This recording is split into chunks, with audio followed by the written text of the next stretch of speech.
Pronto, vamos iniciar a próxima atividade, então, do primeiro webinário em Ecologia e Evolução, que é a iniciativa do Programa de Pós-Graduação em Ecologia e Evolução da Universidade Estadual de Feira de Santana. Nós temos aqui o convidado Dr. Kleber Del Claro, da Universidade Federal de Uberlândia, com uma palestra intitulada Ecologia de Interações e a Preservação da Biodiversidade. Dr. Kleber Del Claro possui bacharelado e licenciatura em Ciências Biológicas, mestrado e doutorado em Ecologia, todos pela Unicamp. É professor titular da Universidade Federal de Uberlândia desde 92. É o atual diretor de pesquisas da Universidade Federal de Uberlândia, na gestão 2017-2020, é pesquisador CNPq-1A e PPM-FAPEMIG, coordenador da pós-graduação em Ecologia da UFU e foi coordenador do Fórum dos Coordenadores de Pós-Graduações em Ecologia do Brasil, de 2003 a 2007. Presidiu ou coordenou diversas comissões e sociedades nacionais e internacionais, como a Comissão Tropical Biology and Natural Resources, da Unesco, United Nations Educational, Scientific and Cultural, Sociedade Brasileira de Etologia, por 2 mandatos, sendo também membro de outras como Comitê de Ecologia e Limnologia do CNPq, Conselho Científico do Whitney Harris World Ecology Center, dos Estados Unidos, foi diretor do Instituto de Biologia da Universidade Federal de Uberlândia, de 2013 a 2017, é editor associado dos periódicos Sociobiology, Acta Etológica e PLOS ONE. É autor de 192 publicações, 8 livros, uma enciclopédia pela Unesco, e orientou inúmeras dissertações, teses, trabalhos de final de curso, pós-doutoramentos, TIC, tendo alguns prêmios, como os principais, destaque em pesquisa Warwick Care, de 2013, melhor orientação de iniciação científica pelo CNPq, também em 2013, melhor trabalho em 2011, pela International Union for the Study of Social Insects, e está na lista dos cientistas com as carreiras mais influentes do mundo, pela PLOS ONE, agora, de 2020. Dedica-se ao estudo de ecologia comportamental e de interações, estuda como interações multitróficas interferem sobre a diversidade e conservação de ecossistemas naturais. É apaixonado pela história natural, comportamento animal e divulgação científica, dirigindo o site de divulgação A Ciência que Nós Fazemos.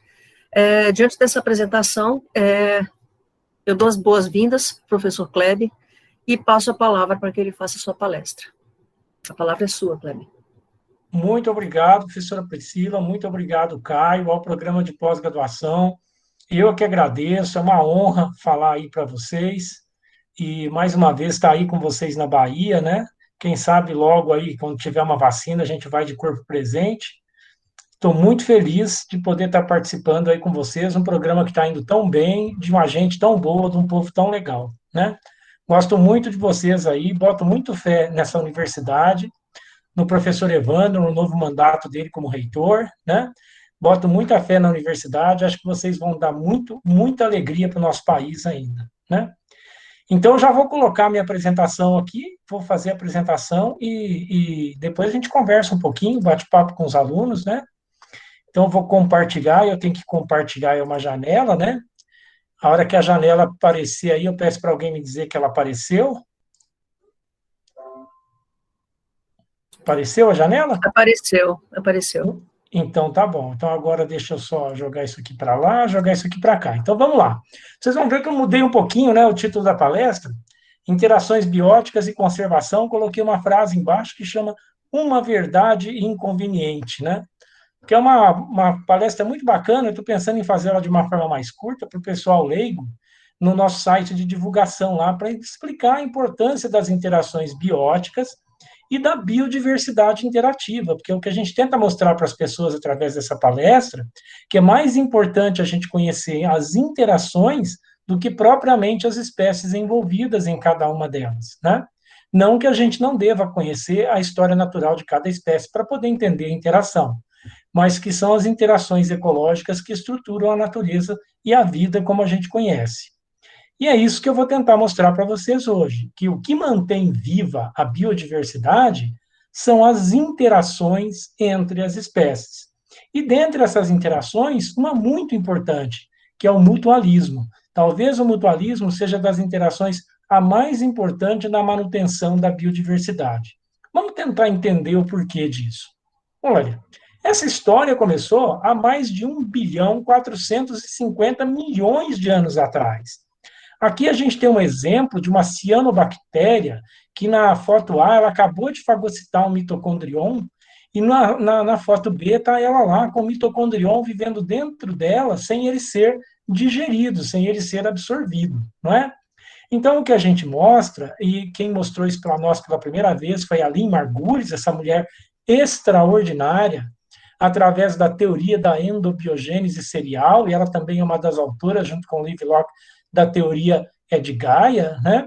Então, a Lynn Margulis, que infelizmente faleceu em 2011, no seu livro Planeta Simbiótico, que tem inclusive em português, traduzido pela EDUSP, e vocês baixam ele da internet em português, em espanhol, sem problema nenhum, ela mostra para a gente que a vida como nós conhecemos, essa vida toda, ela depende de interações bióticas, que começam com uma mitocôndria sendo fagocitada e transformando a vida agora num organismo multicelular que tem um motorzinho dentro dele produzindo energia e alimentando o produtor de energia com os insumos que ele absorve do ambiente. Então, uma interação mutualística perfeita e que várias outras organelas celulares seguirão o mesmo caminho. Então, a verdade inconveniente que a gente fala é a seguinte, que nós realmente, como muitos protestam, não viemos do macaco. As pessoas podem ficar revoltadíssimas quando falarem, você veio do macaco? Não vim do macaco, não vim de parente nenhum com o macaco, eu vim de um micróbio altamente responsivo e interagente. Então, nós viemos de micróbios, nós somos resultados de interações bióticas. O nosso organismo, o corpo onde nós vivemos aqui, ele é uma comunidade com uma mente coletiva, porque são organismos interagentes que nos mantêm vivos. Sem as interações bióticas de milhares de formas diferentes de vida dentro do nosso corpo, nós não estaríamos vivos, eu não estaria aqui falando para vocês hoje. Então, muita gente vai preferir agora ser descendente do macaco. Mas vamos lá. Quando nós podemos dizer que organismos estão interagindo? Olha, quando a gente vê uma foto como essa aqui, é facinho falar que os organismos estão interagindo. Aqui tem o nosso querido Paratheminoides nidificator, um pseudoescorpião que nos rendeu muito trabalho, né, junto com o meu colega o Everton Tiso Pedroso, o Renan Moura. Aqui ele está agarrando pela antena uma Cephalotes atratus. Então, claramente, a gente vê o pseudoescorpião tentando puxar a Cephalotes para predá-la, a Cephalotes tentando fugir do pseudoescorpião. Então, você vê que a ação de um está provocando uma reação no outro. Mas existem outras interações ecológicas que é muito difícil a gente dizer como os organismos estão interagindo. E é com elas que a gente trabalha mais aqui no Cerrado. Por exemplo, essa mariposinha, essa borboleta, de fato, está aqui polinizando uma orquídea no jardim da nossa casa. Aqui, por exemplo, você vê uma malpighiácea do Cerrado com uma abelhinha, uma trigona, retirando pólen dela, tá vendo aqui? Quantidade de pólen, ela pega um pouquinho de óleo também, né? E a gente vai saber que está havendo uma interação ecológica aqui apenas quando a gente confirmar que o valor adaptativo dessa abelhinha foi afetado pela sua interação com a planta. Assim como o valor adaptativo da planta foi afetado através da formação do fruto pela interação com a abelha. Então, na grande maioria das vezes, a gente só consegue confirmar que realmente uma interação ecológica está ocorrendo quando a gente observa e comprova o resultado do valor adaptativo. Se houve um aumento em sobrevivência e reprodução ou não entre as espécies que estão interagindo. As interações entre animais e plantas são muito antigas.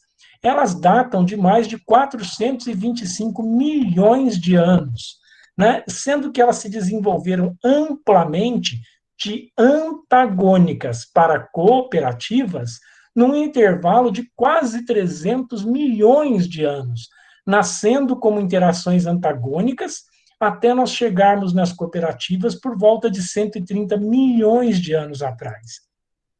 Essas primeiras interações antagônicas existem até hoje.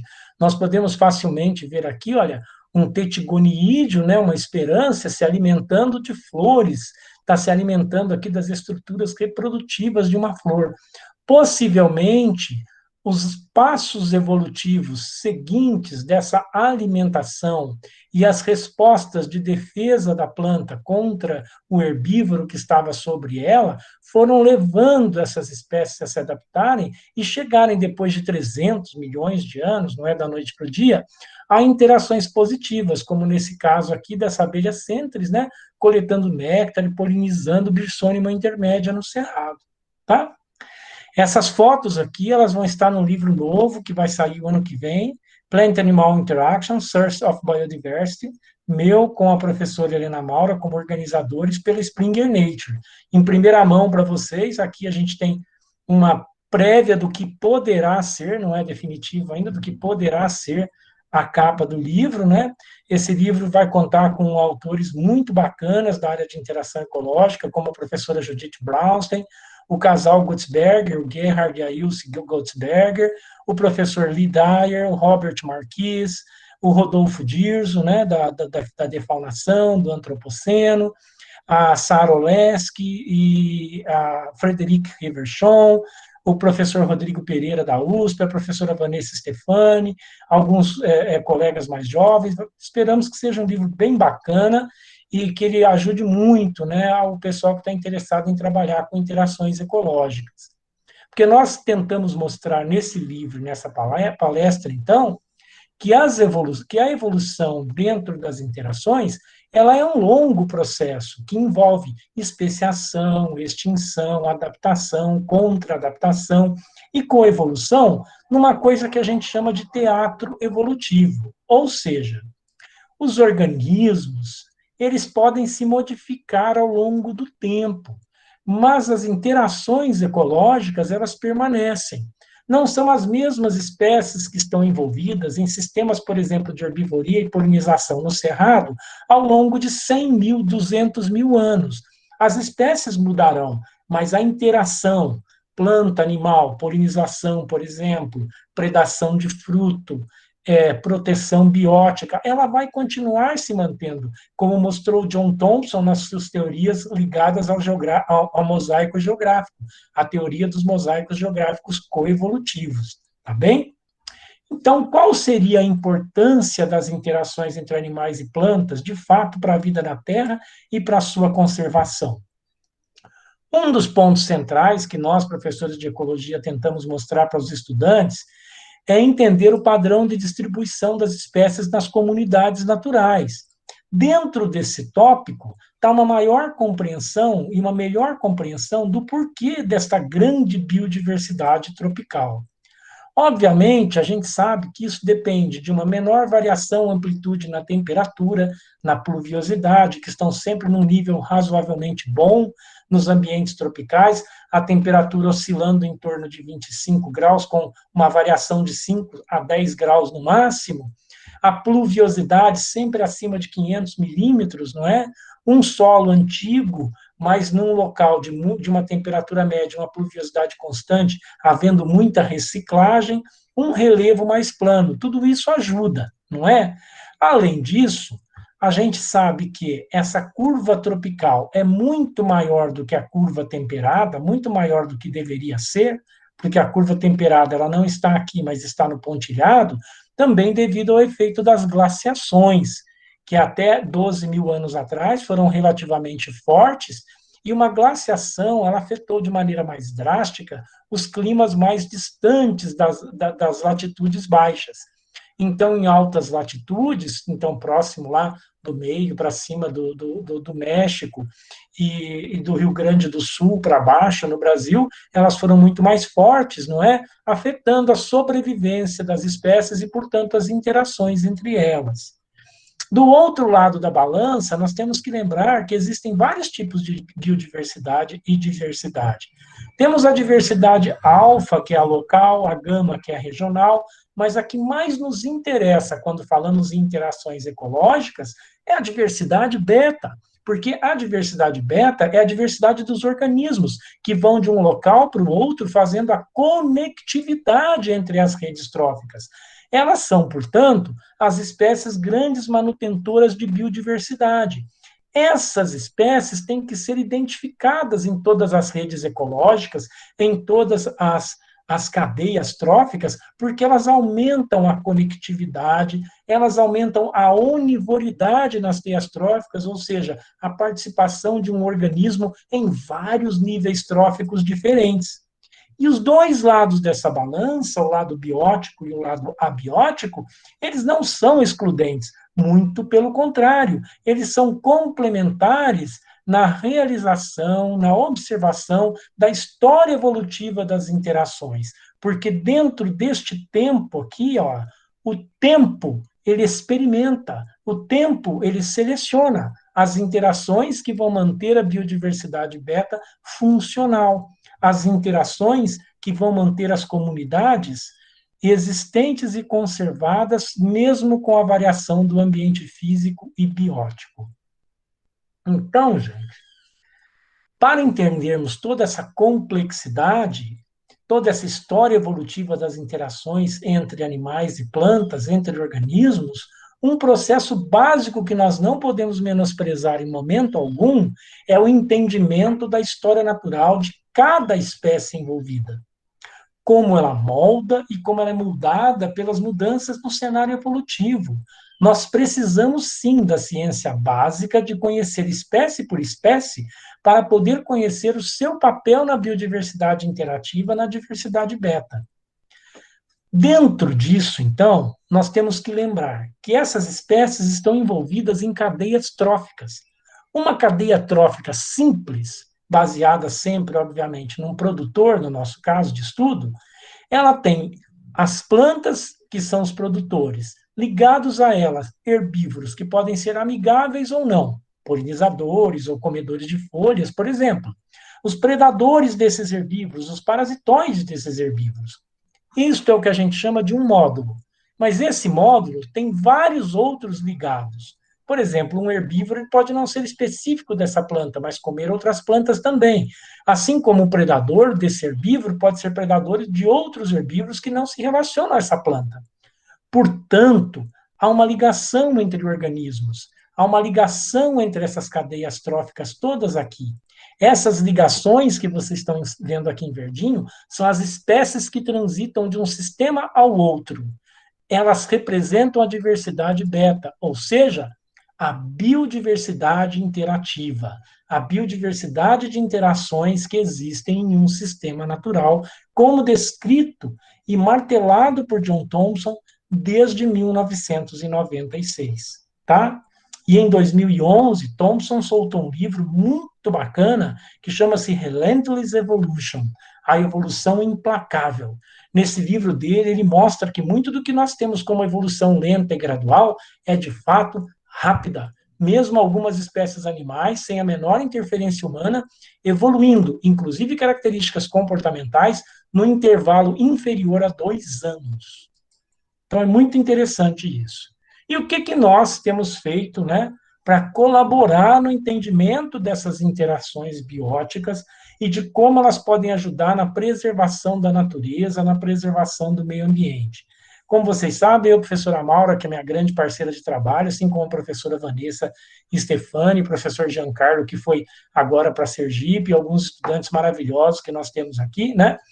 Nós trabalhamos muito no Cerrado. O Cerrado é o nosso ambiente de trabalho, um ambiente bem diferente do que vocês veem aí em muitas áreas mais úmidas, né, do litoral baiano, ou mesmo dos campos de altitude que vocês têm, porque o nosso Cerrado ele é muito afetado pelo ambiente antrópico que está avançando sobre o Cerrado, devastando esse Cerrado, assim como a ocupação não apenas pelas cidades, mas ocupação pelas fazendas e ocupação também através da devastação pelo fogo.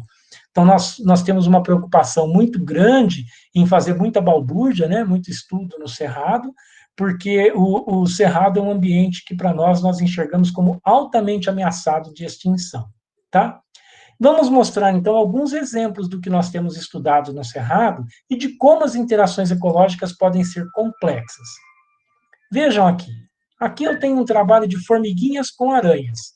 Será que só formigas podem ter interações com plantas, como vocês estão acostumados a saber, e podem ser grandes guardiões de plantas? Nós acreditávamos no Cerrado que não, que no Cerrado a gente poderia ter outros predadores, como aranhas, por exemplo, que poderiam estar se alimentando nas plantas junto com as formigas e, além de beneficiarem a planta contra a ação dos inimigos naturais, poderiam fazer com que essas plantas produzissem mais frutos, não é? E aí a gente também começou a pensar, será que elas não interfeririam também com os polinizadores?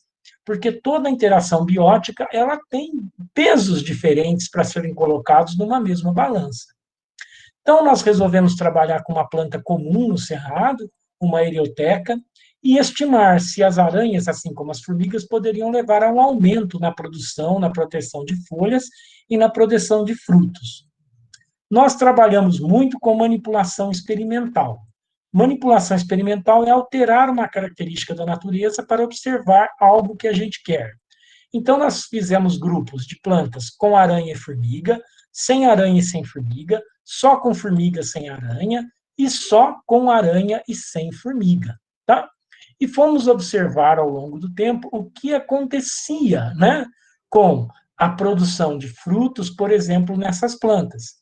E nós observamos que o número de frutos produzidos em plantas com aranha e formiga, ou só com aranha, era muito significativo. E o número de sementes era mais significativo ainda quando a gente olhava apenas aranhas e formigas nas plantas. E o número de sementes viáveis, mais ainda. Mostrando, então, que aranhas e formigas, em conjunto, protegem melhor a planta do que apenas as formigas. Porque são dois tipos de predadores distintos, com táticas comportamentais distintas, removendo herbívoros distintos de uma mesma planta. Obviamente, eles causam algum prejuízo aos polinizadores, mas nesse caso não foi tão significativo. Esse trabalho que nós fizemos com a Vanessa Stefani, nossa colega de trabalho, uma aluna Tainá, eu e a professora Maura, né? Esse vídeo que vocês estão vendo está no nosso site de divulgação, a ciência que nós fazemos, que tem no Facebook, tem no YouTube, e a gente estimula vocês a participarem disso. Façam vídeos de divulgação. Se a comunidade leiga não souber o que nós estamos fazendo nas universidades, não souberem o que é CNPq, o que é CAPES, ela não vai nos valorizar. Essa aqui é a professora Vanessa, na foto que eu mais gosto dela, que é ela assinando o contrato de trabalho na UF, né? Aqui um último trabalho dela, esse ano, 2019, continuando trabalhando com as defesas de aranhas em plantas, né?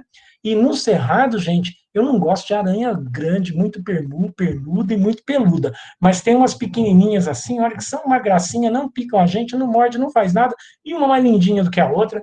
É muito bacana trabalhar. Recomendo muito vocês que tiverem interesse no mestrado, falarem com a professora Vanessa, uma orientadora de mão cheia, uma pessoa muito bacana de vocês lidarem. Vou mostrar um outro trabalho para vocês agora, que a gente fez com a professora Maura liderando, junto com a Andréia, que foi uma aluna dela, junto comigo de colaborador, né?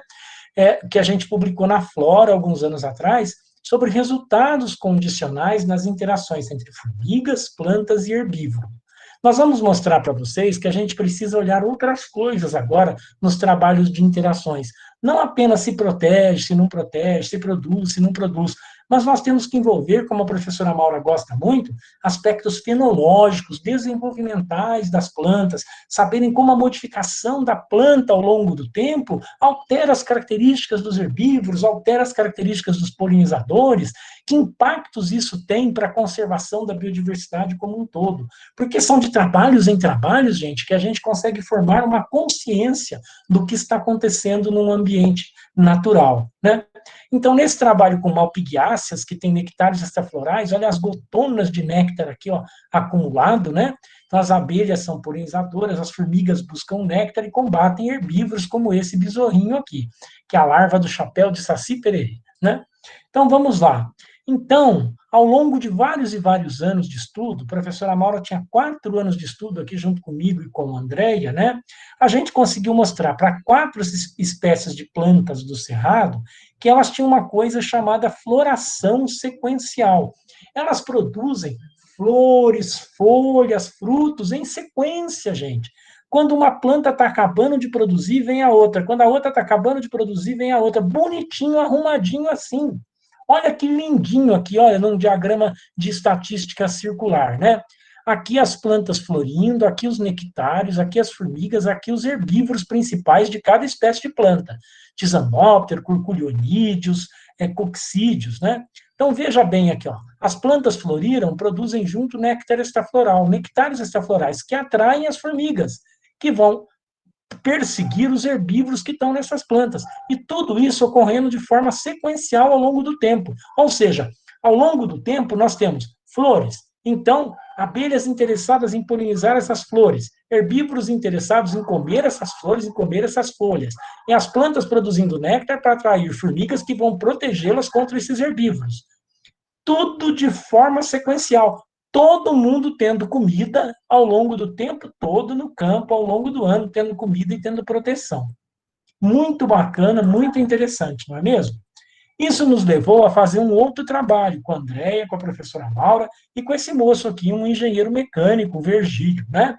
Ele pegou todos os dados que a professora Maura tinha, de mais de 6 anos de dados de campo, com mais 4 anos de dados que a Andréia tinha, mais um ano adicional que a gente fez no campo, para testar o modelo dele, e nós resolvemos ver se um modelo baseado em 9 anos de dados de campo. Esse modelo iria mostrar para a gente como é que as populações das plantas se comportam na natureza. Modelo baseado em média de indivíduo por indivíduo, marcado e acompanhado no campo para 4 espécies de plantas. Olhem o software que ele criou, o modelo aqui embaixo em funcionamento. Aqui vocês estão vendo folhas, então tem folha de todas as plantas ao longo do ano todo. Estão vendo? Vai variando um pouco, mas tem folha nova, folha velha, vai aparecendo. Aqui a pluviosidade, a chuva. Chuva e seca, os meses ao longo do ano. E aqui são botões florais, flores e frutos. Cada vez que muda a cor, mudou a espécie. Vejam, gente, a sincronia perfeita aqui embaixo. Vou pôr de novo para vocês verem. Cada vez que muda a cor, mudou a espécie. Cada bolinha dessa é uma planta real que a professora Maura marcou, que a Andréia marcou no campo. Tá? E aí a gente resolveu pensar o seguinte, será que não é só a mãe de Ná? Será que nós podemos prever o que vai acontecer no futuro, no campo, no cerrado, a partir desses dados lindos, maravilhosos de fenologia que a gente tem? Então, o que nós fizemos? A partir desse modelo do Virgílio, nós fizemos uma análise do campo e conseguimos prever e conseguimos ver, de fato, que a temperatura no município de Uberlândia estava subindo. E essa temperatura chegou a quase 1 grau de aumento na média, num intervalo de 10 anos. Com esse aumento na média, num intervalo de 10 anos ao longo do tempo, nós resolvemos, então, fazer um experimento agora para ver. Nós sabemos o que o modelo matemático nos diz que vai acontecer com as plantas. Vamos apostar que o ano que vem vai ser um ano mais frio ou mais quente, mais chuvoso ou menos chuvoso, porque dificilmente um ano é igual ao outro. Vamos ver qual a previsão que o modelo nos dá e o que acontece no campo, tá? Então, será que podemos prever o futuro das interações ecológicas com quantidades grandes de dados e nos associando a pessoas que sabem matemática, que sabem estatística, que sabem programação? Vamos lá. Então, o modelo matemático criado pelo Virgílio e que ele fez inúmeros testes de, como é que chama, de validação otimizada num computador grandão que tem lá na engenharia mecânica, né, nos mostrou o seguinte, que se houvesse um aumento na temperatura, haveria, como vocês estão vendo aqui essas variações, uma sobreposição, principalmente, entre a florada de Banisteriopsis lavifolia e Peixoto tomentosa. Se houvesse um aumento na temperatura, elas iriam produzir mais flores, mas de forma mais agrupada ao longo do tempo. Isso iria ocasionar uma menor produção de frutos, pois elas iriam competir por polinizadores, muito possivelmente. Sendo que as outras 2 espécies de plantas não são tão afetadas. Então, a gente tinha os dados históricos, 2008, 2009, 2012, 2013, e aqui os dados novos, 2013 e 2014. Olhem o que acontece, gente. Aquela sincronia ao longo do tempo, percebam aqui, ela foi tendo uma sobreposição, está aumentando a sobreposição, percebam. E quando a gente teve aqui esse ano de 2013 para 2014, que foi mais quente, a florada teve uma sobreposição muito grande. Quando ocorre essa sobreposição muito grande, o que aparece num ambiente que tinha uma sincronia perfeita? Uma lacuna. Então, nós ficamos aqui com praticamente 1 mês e meio, no qual as abelhas não têm uma opigácea nenhuma para buscar óleo, para buscar pólen. as abelhas não tiveram aonde buscar muitos recursos nesse período. As formigas tiveram que ir para outras plantas com néctares estaflorais, deixando as folhas, a folhagem dessas plantas e os frutos descobertos, não é? E os herbívoros também não tiveram para onde ir, porque muitos herbívoros generalistas estavam mudando de uma planta para outra. E tem herbívoros que ficam no campo o ano todo, não fazem uma diapausa perfeita como a gente vê para muitas outras espécies. Então, essa lacuna aqui, ela pode destruir toda uma rede ecológica de interações que podem afetar, inclusive, os organismos vertebrados, os organismos superiores, causando um prejuízo enorme na natureza. Nós também resolvemos analisar e fazer alguns estudos com o impacto do fogo nas interações ecológicas no Cerrado e como isso afeta a biodiversidade. Aqui estou com o meu colega, Robert Marquis, que acabou de se aposentar esse ano. O Marquis acabou de se aposentar, saiu do Missouri, foi morar em Minnesota, onde era a família dele, mas ainda o ano passado atendeu 2 alunos nossos lá no laboratório dele. O Eduardo Calisto e o Renan Moura ficaram lá com ele, tiveram um grande proveito. Nós fizemos um trabalho também, eu gosto de fazer esse trabalho de tempo maior no Cerrado, investigando o que teria mais impacto sobre as plantas com néctares estaflorais e sobre as interações ecológicas. O fogo teria mais impacto do que as próprias espécies que estão interagindo, que estão se relacionando? Vamos ver aqui através de mais um videozinho nosso, para ficar bem alegre e ilustrado para vocês. Formiga ou fogo? O que impacta mais a biodiversidade de interações no Cerrado? Utilizamos uma planta como modelo, né, para a gente observar o que acontecia. Isso aqui é uma planta de um aluno meu, Renan Moura, uma planta que tem nectária estafloral e as saúvas vão lá cortar, olha que danado, né? Então, a maioria das formigas tem uma interação benéfica com as plantas, e não uma interação negativa. Elas são predadoras, se alimentam de néctar, podem beneficiar as plantas reduzindo a herbivoria, como vocês estão vendo aqui nessa filmagem. Elas vão no nectar estafloral dessa planta aqui e protegem através da predação de lagartas, de borboletas, por exemplo, de outros organismos que estão sobre a planta.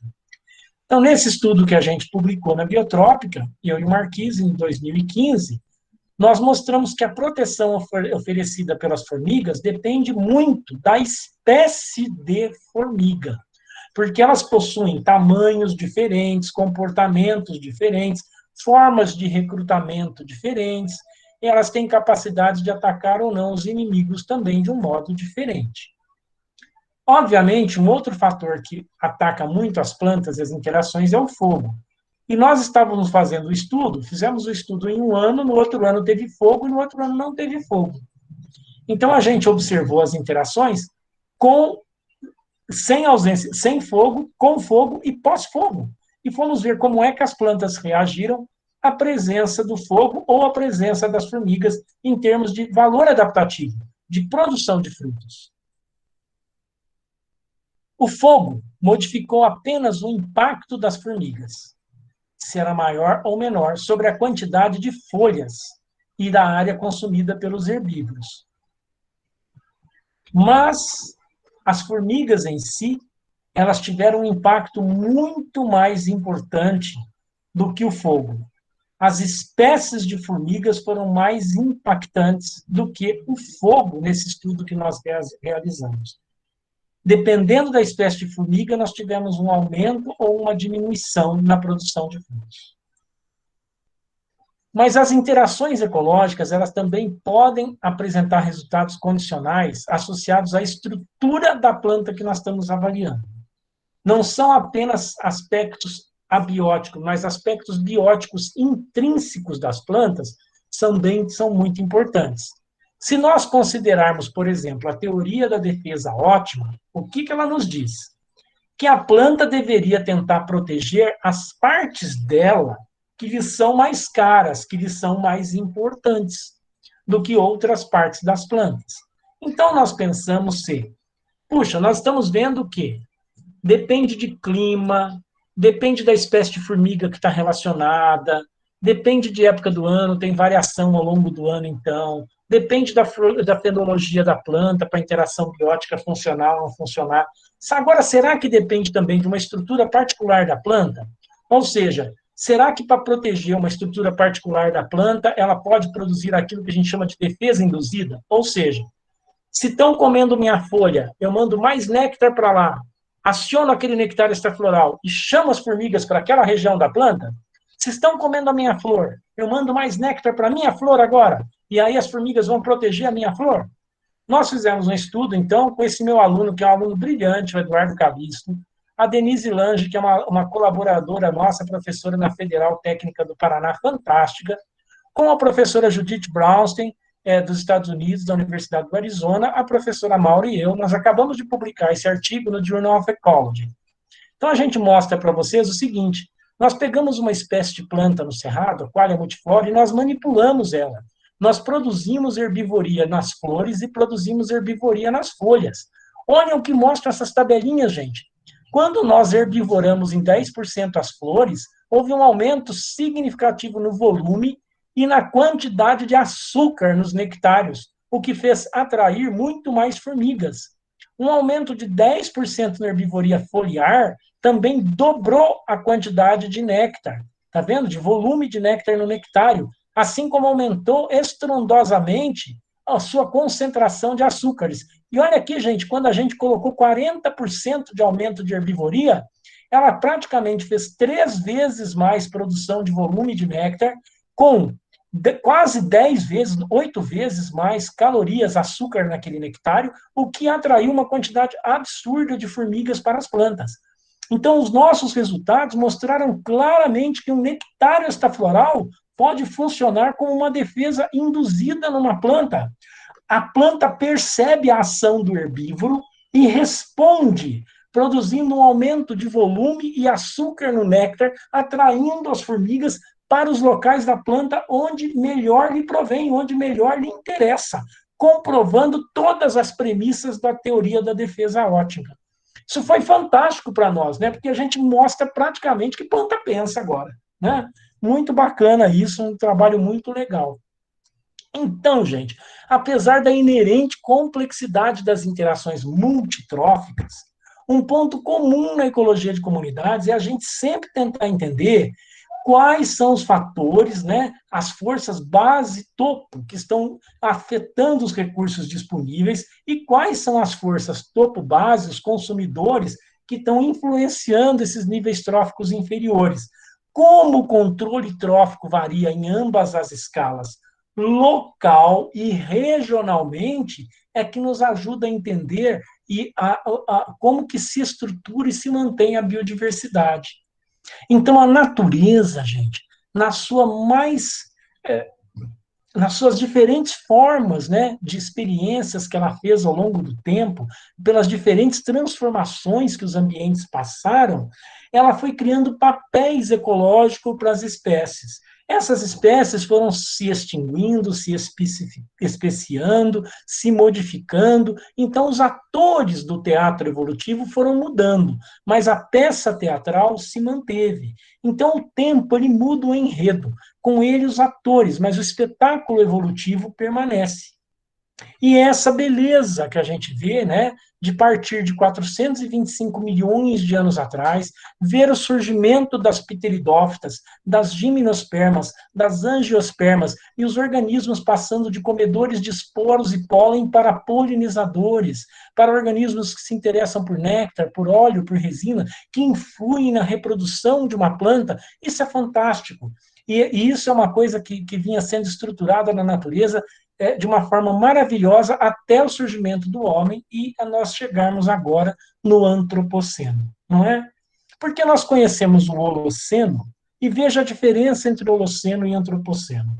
O Holoceno, 11.750 anos atrás, ele marca o último período grande glacial, né, que nós tivemos no período quaternário ainda. De lá para cá, do Holoceno para cá, nós passamos de populações humanas tribais em tribos pequenininhas, isoladas, que a gente ocupava pouco espaço no planeta, olha o trovão que deu aqui agora, pouco espaço no planeta, para populações que passaram a dominar o mundo de uma forma irracional, como nós estamos vendo hoje.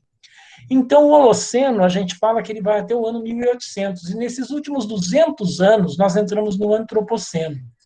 Então, gente, Nós tivemos toda a história da vida na Terra para produzir 20 milhões, provavelmente, de espécies, para serem afetadas agora pelo homem e como esse homem está agindo na natureza, provocando mudança do clima, que leva a poluição atmosférica, crise hídrica, contaminação química, degradação do solo, da camada de ozônio, alterações biogeoquímicas, contaminação radioativa, gente. Né? Vejam os terremotos de tsunami no Japão, o que causou de radioatividade no mar, que já chegou no Chile. Né? Vejam lá Chernobyl, que contaminou a Europa inteira.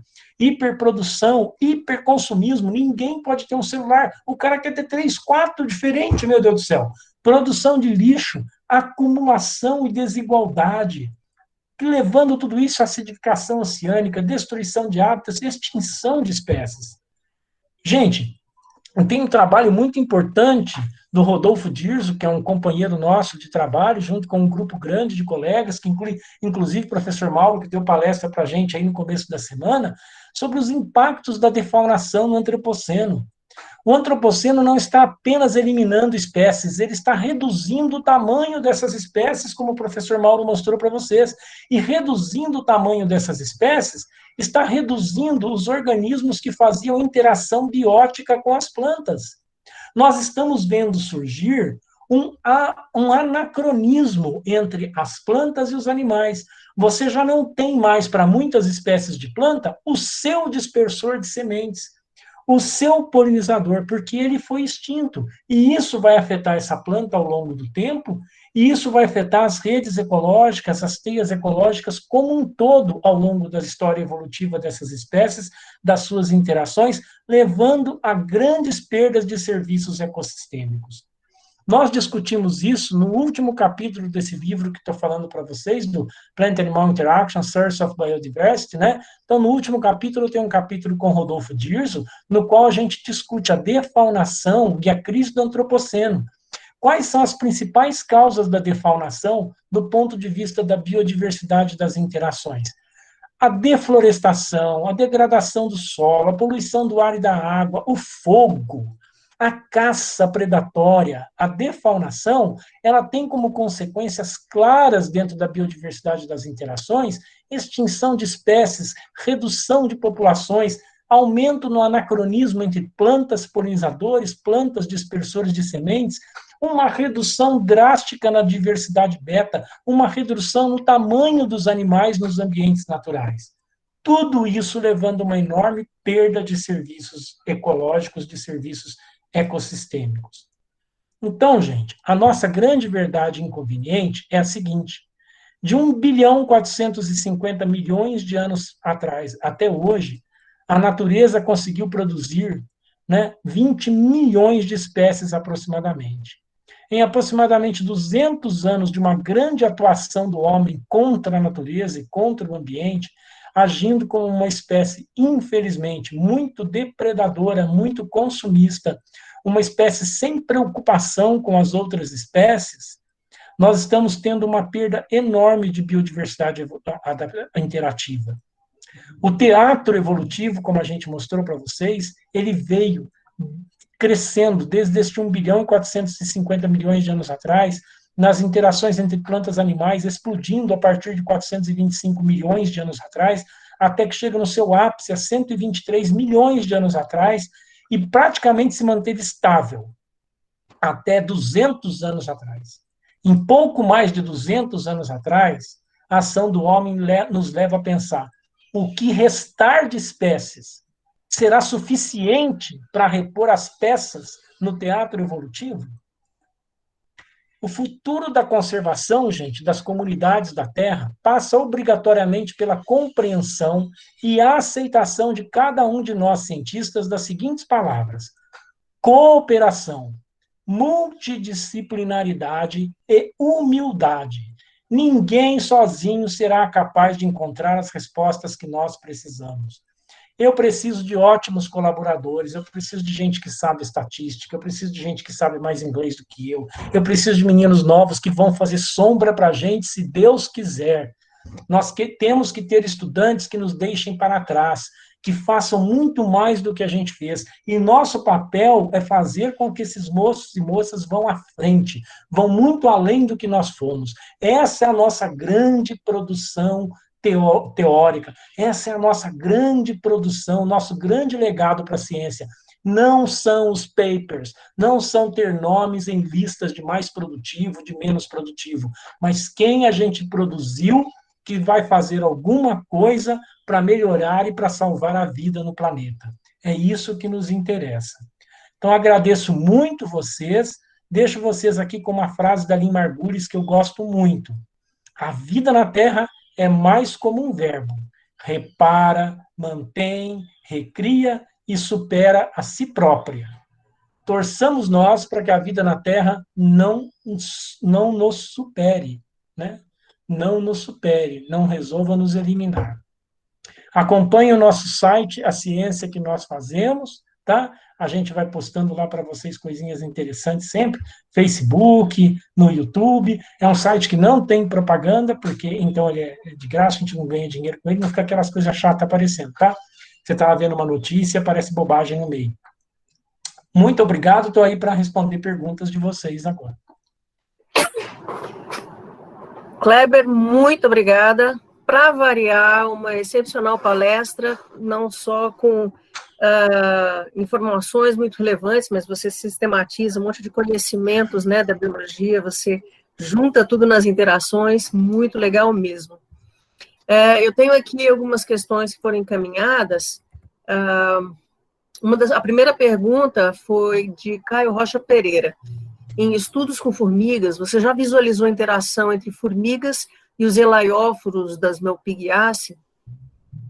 Ah, sim, professora Maura já viu bastante isso. Inclusive, a gente tem algumas formigas grandes lá que ninguém espera, que interagem com os elaióforos, né?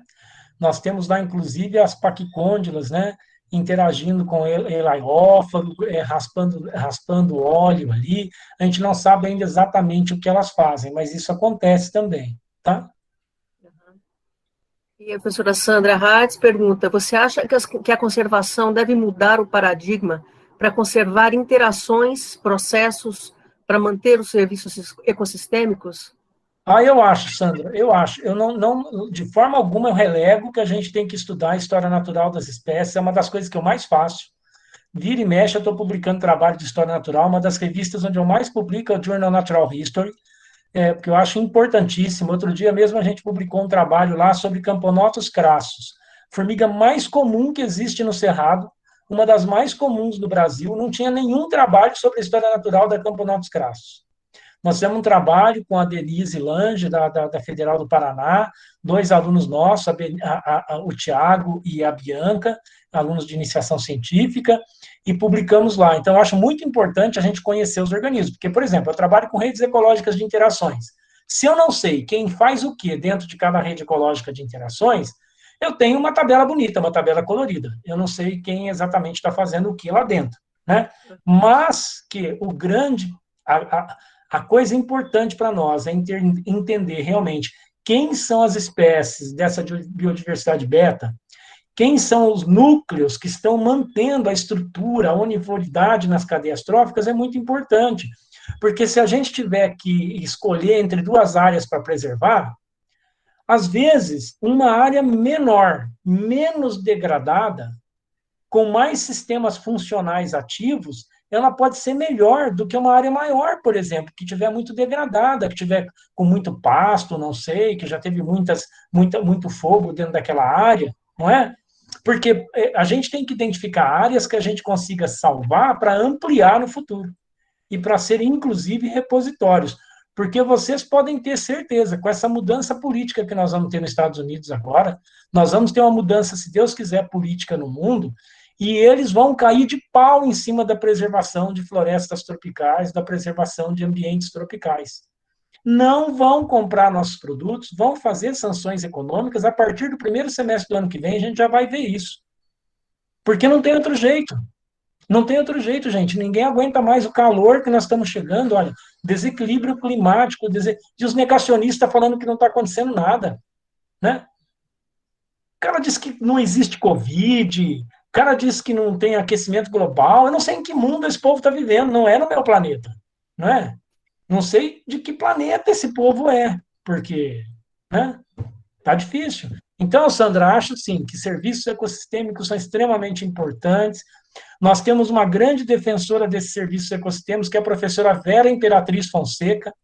Para quem não sabe, a Vera ainda está muito ativa, ela conversa sempre comigo, está sempre na batalha, sempre na luta, trabalhando com grupos internacionais pela preservação das abelhas, né, pela preservação dos serviços ecossistêmicos. A Vera é uma pessoa maravilhosa e muito importante para nós, precisava ser muito mais reconhecida do que ela é. Sandra pediu ainda que você falasse um pouco mais sobre as interações indiretas. Isso é uma coisa muito boa. Nesse livro que a gente vai lançar o ano que vem, né? Já está, graças a Deus, foi aceito o livro. Estava com medo da Springer voltar para trás, né? Agora, já que já estão fazendo o ISBN dele, eu já posso falar, né? Não vão mais me dar o balão, né? Então, tem um capítulo lá que é muito bacana, da professora Judith Brownstein. Eu sou fã da Judith Brownstein e do John Thompson, né? Eu acho que, para mim, o Thompson é o Darwin de hoje. Vou até pegar aqui um negócio, peraí, vou mostrar para vocês, ó.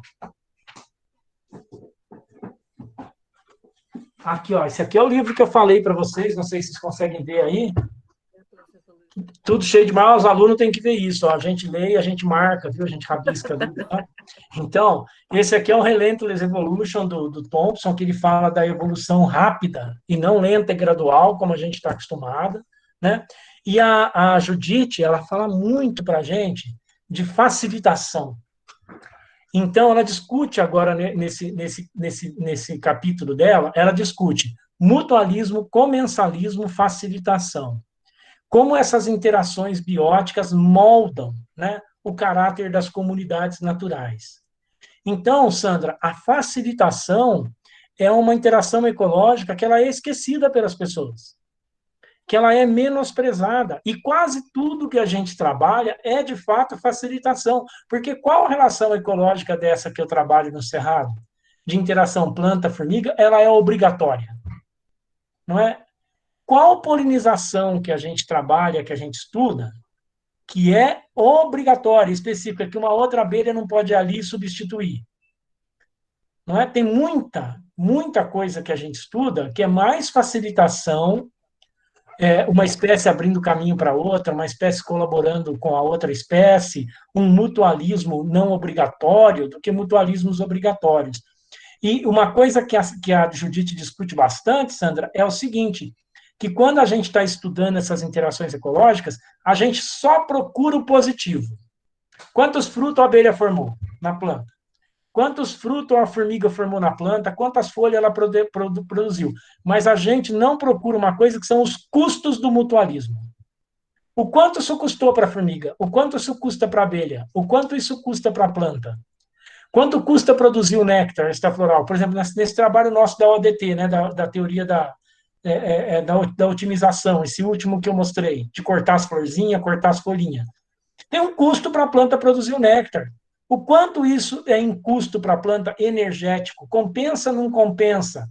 Eu invisto em produzir essas folhas, em produzir em proteger a folha e a flor, ou eu invisto em guardar energia e ter poucos frutos mais carnosos com sementes mais viáveis? Não é? Então, tudo tem custo, tudo tem benefício, e pouca gente estuda custo, né? O Igor fez uma pergunta, Igor Madureira, qual a melhor maneira de conservar com maior efetividade com base nas interações, na sua opinião? Qual a maneira de conservar com base nas interações? Isso.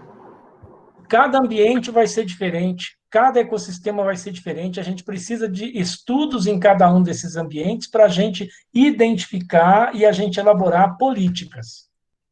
E isso, gente, eu falo para aquilo, que legal, Maria Alice, muita gente aí presente, muito obrigado, gente, estarem aí presentes.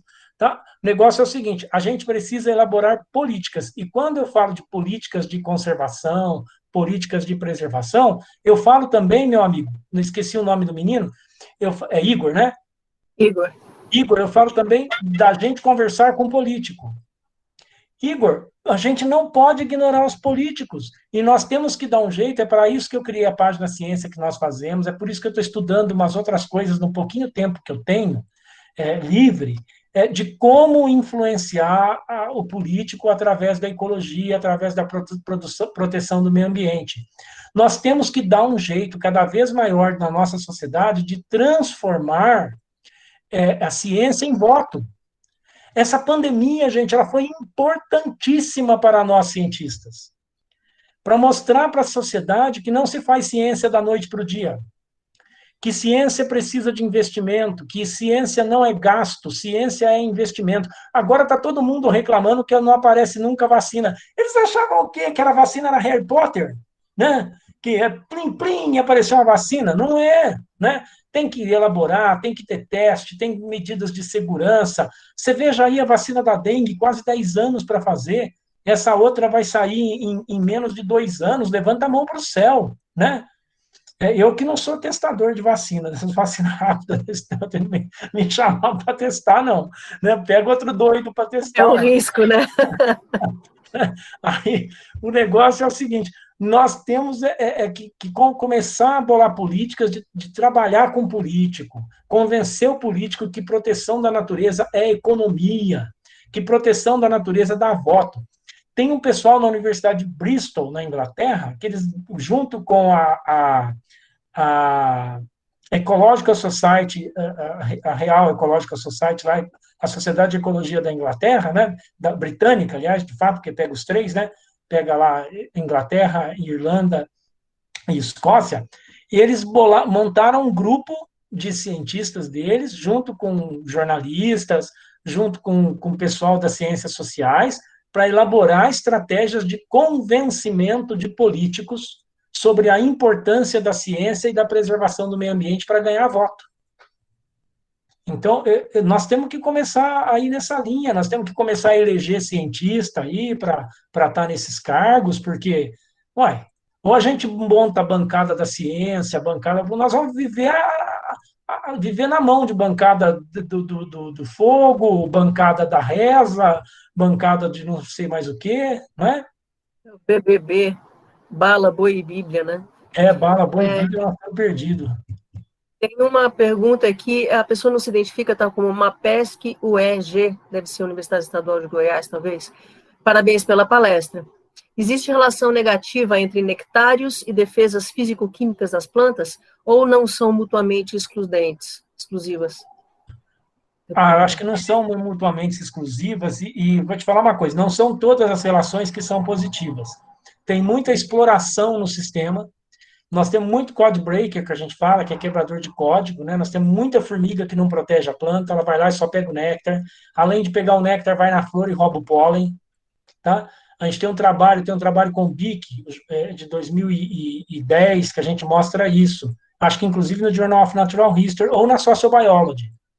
Nós temos um trabalho também na Sociobiology, né, que é a revista que está crescendo muito, revista da Universidade Estadual de Feira de Santana, né? Sociobiology está crescendo bastante, a gente vai crescer em fator de impacto. O Gilberto, o Evandro estão fazendo um trabalho maravilhoso aí na revista, tá? Então, não são todas as formigas que protegem, e essa parte dos custos que nos interessa entender também. O quanto que isso está custando para a planta, em termos de energia, aminoácidos, né? Tudo isso que é investido. Nós tem um menino que chama Renan Moura, está fazendo doutorado comigo, uma das partes do trabalho dele, junto com a professora Raquel, que é da Química, nós estamos estudando a composição de aminoácidos no néctar extrafloral das plantas do cerrado. A gente já conseguiu fazer para 10 espécies de plantas, né? E é uma quantidade assim absurda de aminoácidos, um monte de aminoácido diferente lá dentro de cada néctar extrafloral. A turma fica achando que néctar é água e açúcar, não é. É água e açúcar e tem aí uma dezena de aminoácidos diferentes em cada planta, né? Então, até faz sentido aquela coisa de que talvez fosse uma excreção que foi transformada em algo para a utilização da planta e sabe lá Deus, né? Tem uma pergunta do João Paulo Raimundo Borges. Ótima palestra, Kleber. Você sabe se a editora vai liberar mais exemplares do Ecologia das Interações Plantas-Animais? Uma abordagem ecológica evolutiva? Então, aquele da Technical Books, né? Eu já pedi para o seu Nunes se ele libera o PDF para eu dar de presente para todo mundo. Aí o Nunes me prometeu que ia liberar o PDF, mas eu, coitado, eu estou até com dó dele. porque a Technical Books é uma editora que sempre apoia a gente, vai em todos os congressos dos biólogos, vai em congresso de botânica, vai em congresso de zoologia, vai em congresso de tudo, né? E eles estão sofrendo muito com essa crise. Eles estão sofrendo demais, não é só com a pandemia, não, eles já vinham sofrendo. Desde o último ano do governo Dilma, depois entrou o governo Temer, acabou os financiamentos para as editoras através do BNDES. Então, muita editora quebrou, vocês veem, tem editora grande, como a Saraiva, aí, mal das pernas, ouvi dizer, né, não sei se é verdade, fechando loja para cá e para lá, né? Então, imagina essas editoras pequenas, né? Então, vamos ver o que acontece, né? Mas eu pedi para ele liberar o PDF para a gente tinha até um volume 2 já pronto, em português, né? Que é o livro em português, mas infelizmente ele não conseguiu produzir. Ela está falando que até o site dele saiu do ar, é da dó mesmo. Eu vou terminar aqui não com uma pergunta, mas com um comentário que eu acho que vale a pena, da Adriane Haas. Meu filho e eu assistimos juntos sua palestra, é muito legal.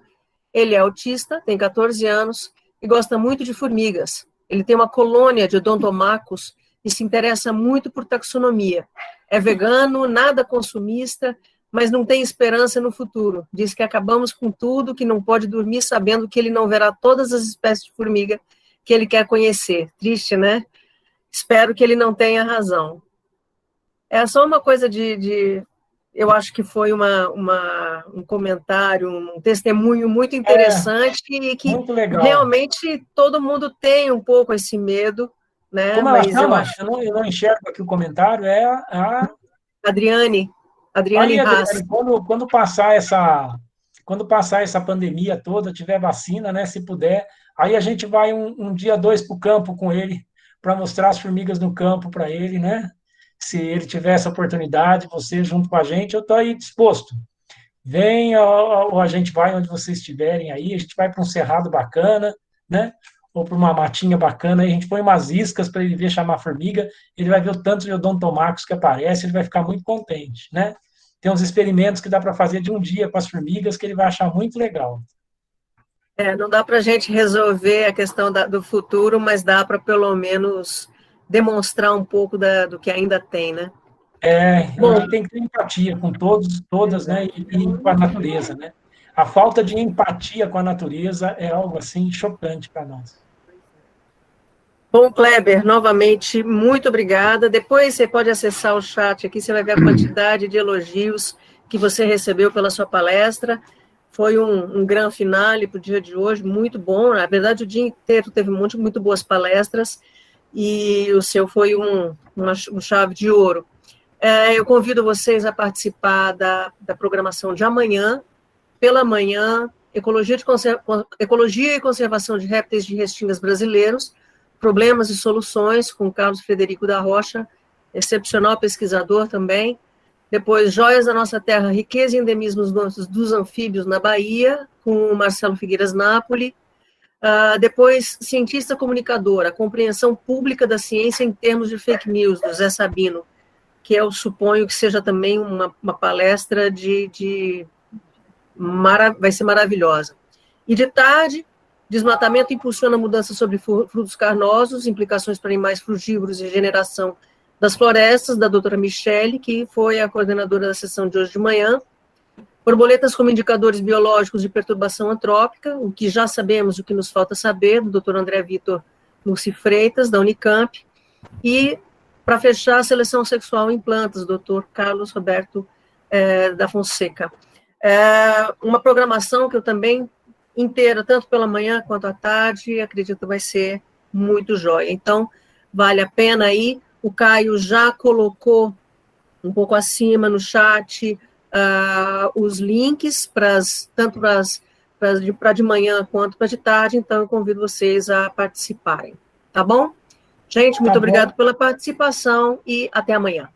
Eu que agradeço, muito obrigado a todos e todas aí. A palestra do Zé Sabino deve ser linda, a capa do nosso livro, a foto é dele. Opa, beijo aí para todo mundo, Maria Alice, Tchau, gente, tchau, Caio, obrigado. Tchau, Cléber.